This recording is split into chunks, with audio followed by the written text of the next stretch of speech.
సుమన్ టీవీలో మీ business promotions కోసం ఈ కింది నెంబర్ను సంప్రదించగలరు.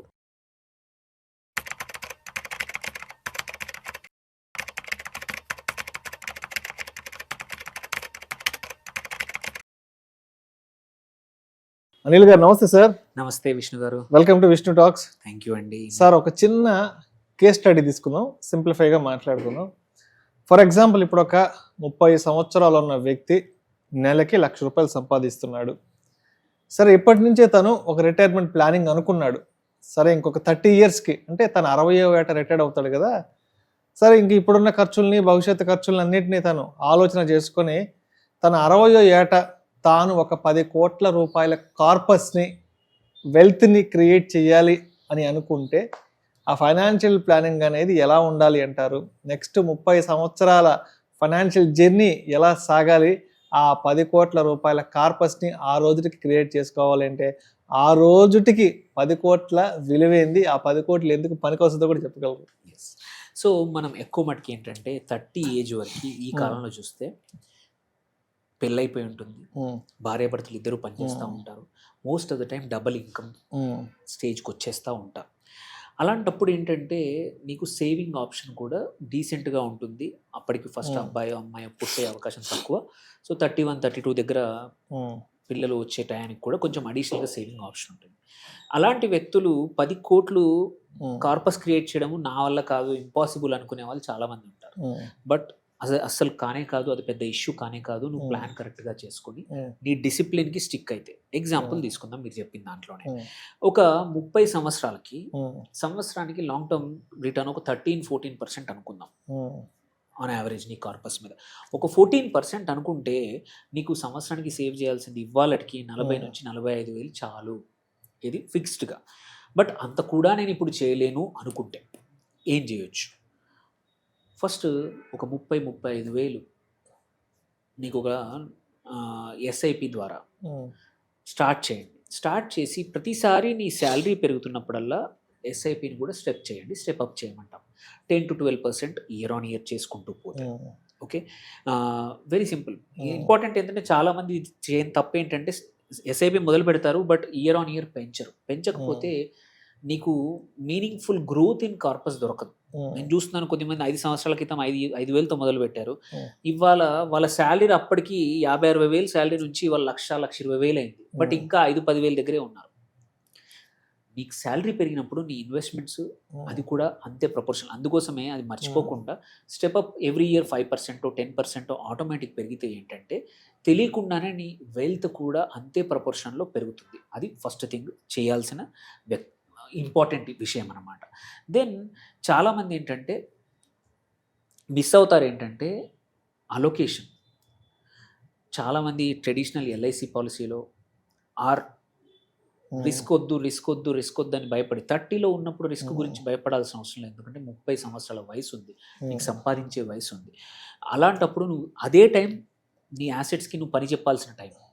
అక్కడ నువ్వు రిస్క్ వద్దు అని చెప్పేసేసి నీ వాటిని ఒక దగ్గర పెడితే అది ఎప్పుడు వెల్త్ గ్రో అవ్వదు.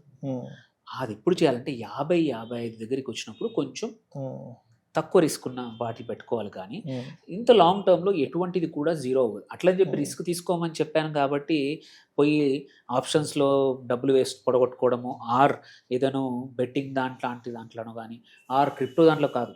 ఉన్న ఈక్విటీ యాసెట్స్లోనే మంచి రిటర్న్స్ ఇచ్చే ఇండెక్స్ ఫండ్స్ కానీ, స్మాల్ క్యాప్ ఫండ్ కానీ, మిడ్ క్యాప్ ఫండ్ కానీ, హై గ్రోత్ వాటిల్లో ఆర్ ఫ్లెక్సీ క్యాప్ ఫండ్స్ కానీ, మల్టీ క్యాప్ ఫండ్స్లో ఇన్వెస్ట్ చేసుకుంటే మేజర్ పోర్షన్ మీరు చేస్తున్న 30 నుంచి 40,000 ఎస్ఐపికి 80% ఇట్లాంటి హై గ్రోత్ దాంట్లో పెట్టేసేసి ఒక 15-20% మాత్రమే ఏమంటారు డెట్ ఫండ్స్లో పెట్టుకొని ఈ మిగిలిన ఈ 80 ఈక్విటీలో కూడా మొత్తం మల్టీ క్యాప్లోనే కాకుండా ఒక 5% ఇంటర్నేషనల్ ఎక్స్పోజర్ ఇచ్చేయండి.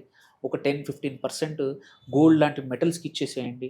ఇంకొక 20% అందులో ఎక్కువగా మిడ్ క్యాప్ కానీ స్మాల్ క్యాప్కి ఇచ్చేయండి. ఓన్లీ ఒక 10-15% లార్జ్ క్యాప్ ఇండెక్స్ ఫండ్కి ఇస్తే దేర్ బై ఏంటంటే 14-15% అనేది నెక్స్ట్ 15-20 ఇయర్స్ మాత్రం పాసిబిలిటీ ఈజీగా వస్తుంది. సో ఇట్లా చిన్నగా డైవర్సిఫై చేసుకొని ఎస్ఐపి ద్వారా సింపుల్గా ఒక 4-5 ఎస్ఐపిలు ఎక్కువగా వద్దు. మళ్ళీ కొద్దిమంది చూస్తాం 10 ఎస్ఐపీలు 2,000 10 చేస్తారు. మాకు 10 ఎస్ఐపీలు 10 ఎస్ఐపీలు ఇంపార్టెంట్ కాదు. ఆ 10 ఎంత అమౌంట్, నీ ఎంత పర్సంటేజ్ ఆఫ్ ఇన్కము అండ్ ఎక్కడ యాసెట్స్ అలొకేట్ చేసావు అనేది వెరీ ఇంపార్టెంట్. పెట్టేసి మర్చిపోతూ ఉంటాం, it's very good. But at the same time ఆ పెట్టిన మర్చిపోయిన దాన్ని ఏ ఫండ్లో అనేది అప్పుడప్పుడు చూడడం మన ఇంపార్టెంట్. ఆ ఫండ్ బాగా ఉందా, ఆ ఫండ్ పర్ఫార్మ్, అట్లీస్ట్ సంవత్సరానికి ఒక్కసారన్నా mutual fund portfolio minimum evaluate చేయాలి.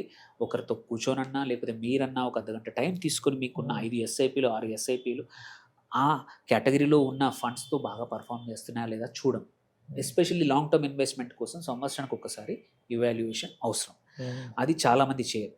అదే సేమ్ ఇట్లా స్టార్ట్ చేసినప్పుడు ఏంటంటే అగ్రెసివ్గా మొదలుపెట్టండి. 30sలో 45-50కి వచ్చినప్పుడు కొంచెం ఈ హయ్యర్ రిస్క్ ఉన్న స్మాల్ క్యాప్స్ నుంచి తగ్గండి, ఆర్ ఇంటర్నేషనల్ నుంచి తగ్గండి, ఆర్ క్రిప్టో నుంచి 5-10% అన్న అదా నుంచి తగ్గండి. తగ్గి మోర్ లార్జ్ క్యాప్ కానీ ఆర్ హైబ్రిడ్ ఫండ్ సైడ్ రండి.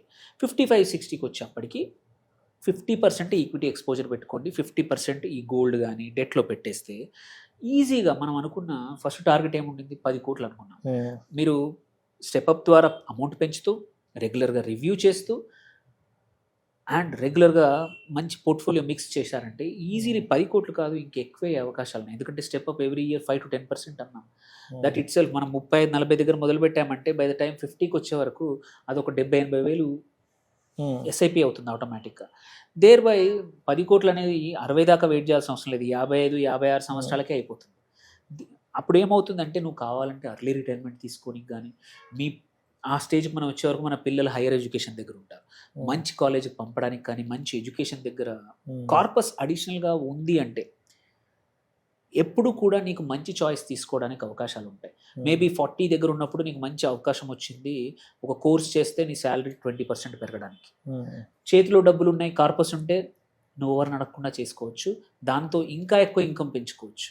బట్ నీకు అప్పటికే కార్పసే లేదనుకోండి, కొత్తగా అప్పు చేసి ఇంకొక కోర్స్ నేర్చుకొని ఇంకొక సర్టిఫికేషన్ చేసి ఉద్యోగం చేయాలంటే కష్టం. అందుకే 30sలో ఉన్నప్పటి నుంచి తొందరగా మ్యాక్సిమం అమౌంట్ ఇట్లా ప్లాన్ చేసుకుంటే 45-50 దగ్గర ఎప్పుడైతే కెరియర్లో భయాలు ఉన్నాయో వాటిని కూడా పొడగొట్టుకోవచ్చు. డబ్బులు పోతే డబ్బులు అవసరం ఉంటే వాడుకొని. సో ఇందులో వెరీ ఇంపార్టెంట్ ఏంటంటే ఇవన్నీ చేసేప్పుడు ఒక చిన్న టర్మ్ ఇన్సూరెన్స్, ఒక 20 రెట్లు ఇంకా తగ్గట్టు మంచి హెల్త్ ఇన్సూరెన్స్. బికాజ్ అదే health problems are the ones which ఎక్కువ మంటిని అప్పుల ఊబిల్లోకి లాగుతున్న విషయాలు చూసుకుంటే మన వెల్త్ డిస్ట్రాయ్ చేస్తున్నాయంటే హెల్త్ ప్రాబ్లమ్స్. దానికి సఫిషియంట్ హెల్త్ ఇన్సూరెన్స్ కూడా కంపల్సరీ. దాన్ని కూడా ఎవ్రీ 5 yearsకి పెంచుకుంటూ పోవడం చాలా ఇంపార్టెంట్. ఎట్లా ఎస్ఐపి పెడుతున్నాము ఇంక్రీజ్ ఇది కూడా చేసుకొని. And last most important 3 of rules, behavioural rules అనమాట. ఎంత ప్లానింగ్ నంబర్స్ ఎంత ఇంపార్టెంటో, ఎటువంటి ఫండ్స్ ఇంపార్టెంటో, దాంతోపాటు బిహేవియర్ అంతే ఇంపార్టెంట్. ఇవన్నీ బాగా ఉండి నీ బిహేవియర్ బాగాలేకపోతే నీ ఇన్వెస్ట్మెంట్ ఎప్పుడు రీచ్ అవ్వదు. ఒకటి, నువ్వు అనుకున్న గోల్కి స్టిక్ అవ్వడం, బిగ్ బ్రేక్స్ తీసుకోవద్దు. ఇది ఇన్వెస్ట్మెంట్ నువ్వు అనుకున్న ప్లాన్లో ఏదైనా మేజర్ ఇబ్బందులు వస్తాయి తప్ప. మార్కెట్ క్రాష్ అయినప్పుడు ఎస్ఐపి ఆపేసి మార్కెట్ పెరిగేటప్పుడు మళ్ళీ ఎస్ఐపి పెట్టడం యూజ్లెస్. సో ఇలాంటి కొన్ని బిహేవియర్స్, మళ్ళీ heavy concentration on risky assets మీద పెట్టకుండా, F&O అనే ట్రాప్ పడకుండా, గ్యాంబ్లింగ్ వైపు వెళ్లకుండా, బోరింగ్ ఇన్వెస్ట్మెంట్ ఉన్న వాటికి స్టిక్ అవుతూ ఉంటే, ఇయర్లీ వన్స్ రివ్యూ చేసుకుంటే పక్కా నీ నువ్వు ఎస్ఐపి 30,000తో చేసేప్పటికీ బై ద టైం 55 అయ్యేవరకు అదే ఒక ₹1,00,000 పైన ఎస్ఐపి అవుతుంది. మీరన్న 10 కోట్లు చాలా ముందుగానే రీచ్ అవ్వచ్చు చిన్న ప్లాన్తో. ఇంకేమైనా క్వశ్చన్స్ ఉంటే we can always answer. Yes sir. Thank you sir. Thank you so much. Thank you.